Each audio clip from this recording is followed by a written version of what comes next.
Итак, Линкольн. Как проверить, гудит ли подшипник? Люфта нету. С лепестковым.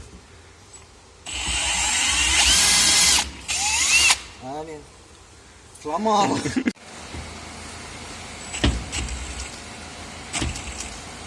Или села батарейка. Не. А что сбивает? Он стоит на 14. Да, больше.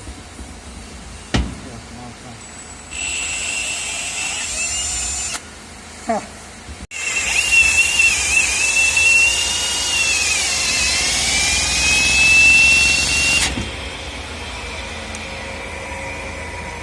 Слышно, шуметь.